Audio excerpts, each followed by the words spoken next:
Hey everyone, my name is Becca and welcome to my channel. If this is your first time with us, welcome. And if you've been with us before, welcome back. This is your place for all of the first chapter Fridays for middle grade novels. The first chapter Friday we are going to be doing today is Thirst by Varsha Bajaj. I am super excited to share this first chapter with you.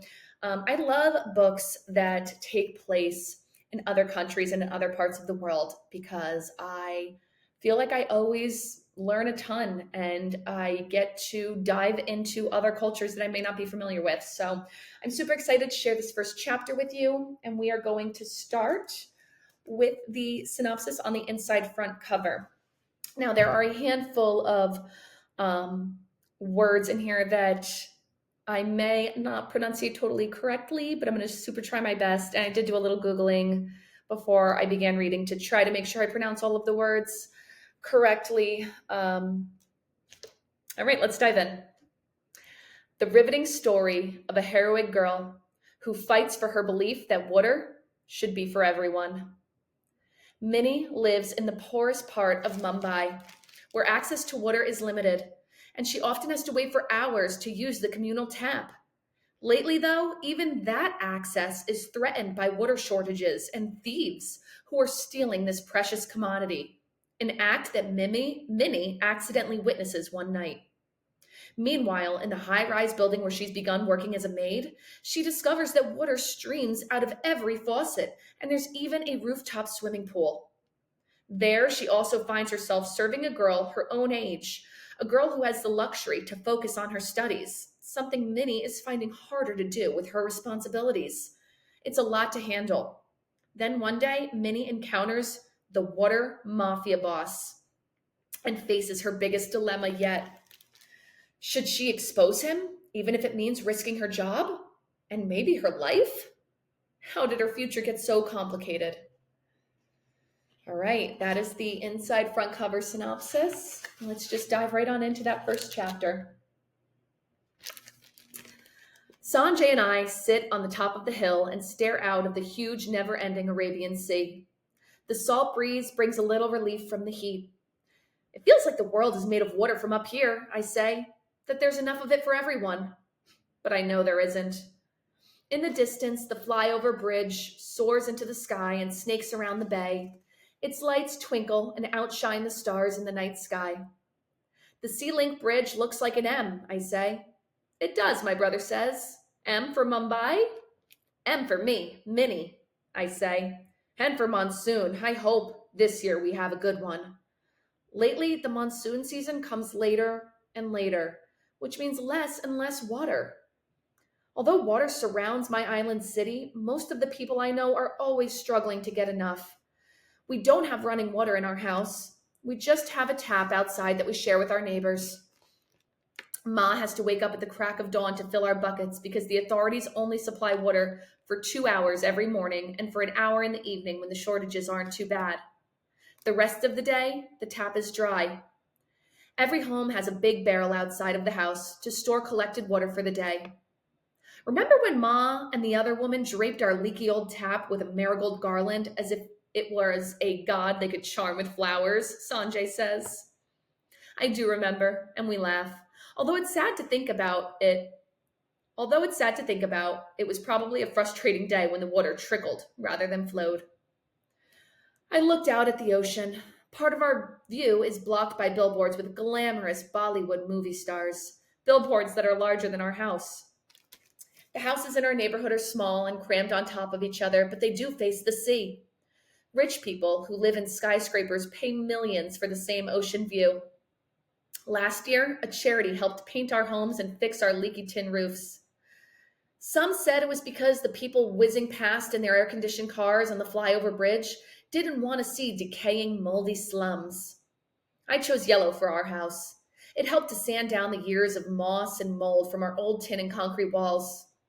Baba, Ma, Sanjay, and I dipped our brushes in yellow, and the first coat of paint was like a ray of bright sunshine, getting rid of the darkness.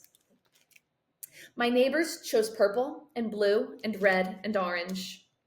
Our street looks like a rainbow. Sanjay, I ask, will we have to worry about water when we're grown up? For a long moment, he is silent. So I answer myself, no, no, we won't. I point at the cluster of tall buildings shimmering in the distance where Ma works in the afternoons. And I say, one day we'll live in one of those tall, shiny buildings where water runs from taps. Okay, he says, and links his arm in mine as if I'm predicting the future. Like the boy who was born here and studied computers and now has an office in a building and employs 60 people. I nod. Can you imagine, I say, that on top of some of those high rise buildings, they have a swimming pool full of water? Enough for our whole neighborhood to bathe. How do you think they built a pool on top of a building? Wouldn't you love to see it? Sanjay laughs. You and your questions. Well, they are awfully lucky to have so much water to spare. Minnie, he says, I wish there was a way to make all of this seawater drinkable. Then there'd be enough for all of us. There is a way, I say. Our teacher told us it's possible. She says it's called desalination. But it's expensive, and you need a huge factory to strain the salt out. Look how smart you are, he said. You will live in a fancy building. You too, I say. Sanjay is 15, and after he graduated from 10th grade last year, he got a job in a restaurant. He dreams of being a chef, but for now, he does food prep. It's good he likes what he's doing because we don't have the money for college anyway. I dream for him too, Chef Sanjay. I pretend to be a palmist and study both our hands. Could I be like Mina Auntie? I ask. Why not? Knowing you, you could do anything you set your mind on doing, he says. And plus, you're even named after Ma's sister. Like her, I will finish school and get a good job, I wish out loud. Minnie Meow Banker, he says, teasing me with my childhood nickname. But I think I see you as more than a scientist. That'd be cool. Or maybe a builder, I say dreamily. I bet those high-rise roofs don't leak like ours after the monsoon. Wouldn't it be great if ours didn't? And if they didn't get so hot? We head home as the sun starts to dip. There is a line for the water tap on the main street. Water pressure must be weak today. When it doesn't get through the web of makeshift hoses, people must line up at the main source. The water line snakes around the block, and we hear the sounds of insults being hurled and see some men shoving one another. There are shrieks. Women scatter. Angry noises fill my ears. Another fight's breaking out. We don't wait to see what happens. Sanjay grabs my hand and we turn around and away from the scene and find our way home through alleys and side streets. My heart thumps along with my running feet. Our father has told us a million times over the years, if you invite trouble, it will come. It will stay for chai and for dinner. We definitely don't want to invite trouble. All right, that is the first chapter of Thirst.